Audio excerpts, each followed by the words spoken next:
নমস্কাৰ বন্ধুসকল, মই চন্দন গগৈ স্বাগতম জনাইছোঁ আপোনালোকক অনলাইন আৰ্নিং ইউটিউব চেনেলটোলৈ। বন্ধুসকল, তো ছ'চিয়েল এডত 199টো পে' কেনেকৈ কৰিব তো মই আপোনালোকক এই ভিডিঅ'টো দেখাম, আৰু আপোনালোকে গোটেইকেইটা মেথডত কেনেকৈ কৰিব পৰা যায় মই আপোনালোকক এই ভিডিঅ'টো তাকে দেখাম। ঠিক আছে, তো প্ৰথম আপোনালোকে আইডিটোত লগ ইন কৰিব। তো লগ ইন কৰাৰ পিছত পে' নাও অপশ্যনটোত ক্লিক কৰিব। তো পে' নাও অপশ্যনটোত ক্লিক কৰাৰ পিছত আপুনি ইয়াত নিজৰ যিটো ছ'চিয়েল এডৰ ইউজাৰ আই ডি সেইটো দিব। ঠিক আছে, তো মই নিজৰটো দি লৈছোঁ। তো দিয়াৰ লগে লগে তলত দেখিব টাৰ্মছ এণ্ড কণ্ডিশ্যনৰ বক্সটোত ক্লিক কৰিব। ঠিক আছে, তো তাৰপিছত ছাবমিট বটনটোত ক্লিক কৰি দিব।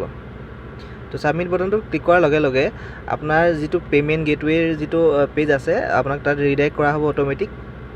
আপুনি অকণমান ৱেইট কৰি দিব। ঠিক আছে, তো মোৰ এই পেজখন খোল খাই গৈছে।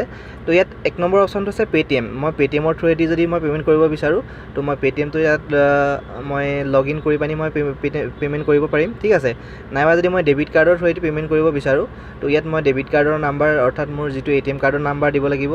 তাৰপিছত ইয়াত মন্থটো মানে এক্সপায়াৰি ডেটৰ যিটো মাহ হয় আৰু ইয়াত এক্সপায়াৰি ডেটৰ চনটো হয়। ঠিক আছে, আৰু ইয়াত যিটো আছে CVV নাম্বাৰ। ঠিক আছে, তো এই CVV নাম্বাৰটো কি হয়, আপোনাৰ ATM কাৰ্ডখনৰ বেক চাইডে আপুনি চাব 3টা সংখ্যাৰ এটা নাম্বাৰ আছে।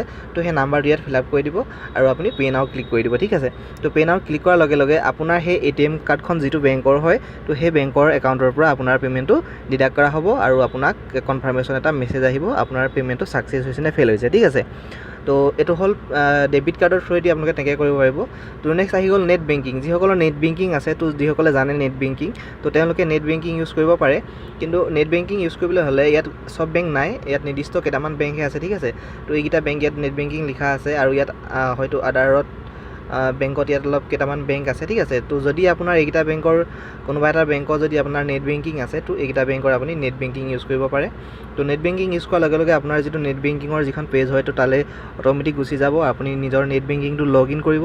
তো লগ ইন কৰাৰ পিছত তাত আপুনি পে'মেণ্ট মেথডত গৈ আপুনি পে'মেণ্ট কৰি দিব। ঠিক আছে, 199 অট'মেটিক চিলেক্ট হৈ থাকিব। তাৰপিছত যিসকলে ভীম UPI ইউজ কৰিব বিচাৰে তো ভীম UPI বুলি ক'লে বহুতে ভাবে যে অনলি ভীম এপ্লিকেশ্যনটোৰ যোগেদিহে পৰা হ'ব নেকি, তেনেকুৱা নহয়। তো আপোনাৰ পে'টিএমত আছে যদি ভীম UPI আছে তো পে'টিএমৰ পৰা কৰিব পাৰে।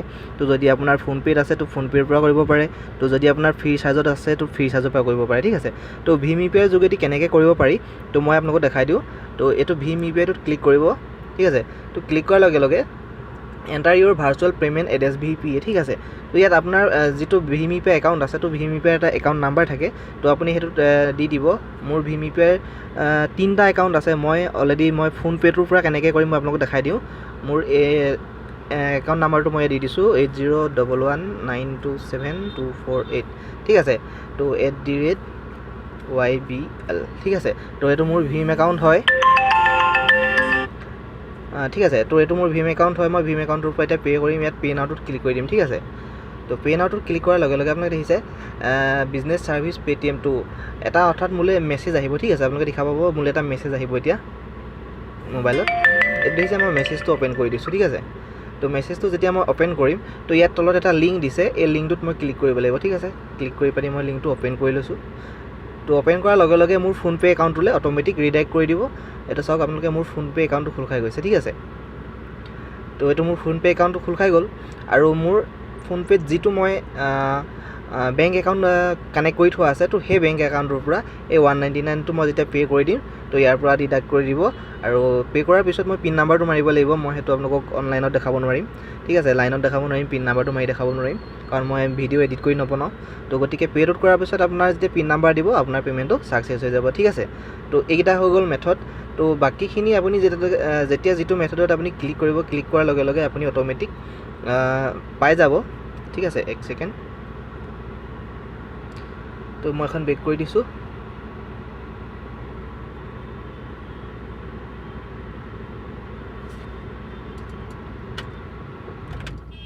তো এইটো হৈছে পে'মেণ্ট মেথড। তো আপোনালোকে যোনে যিটো ভাল পায় তেনেকৈ কৰিব পাৰে। তো ATM কাৰ্ড যোগেদি যদি কৰিব বিচাৰে ATM কাৰ্ডৰ যোগেদি কৰিব পাৰে। তো পে'টিএমৰ থ্ৰুৱেদি ডাইৰেক্ট যদি আপোনাৰ পে'টিএম ৱালেটত মানি আছে তো পে'টিএমৰ পৰা কৰিব পাৰে।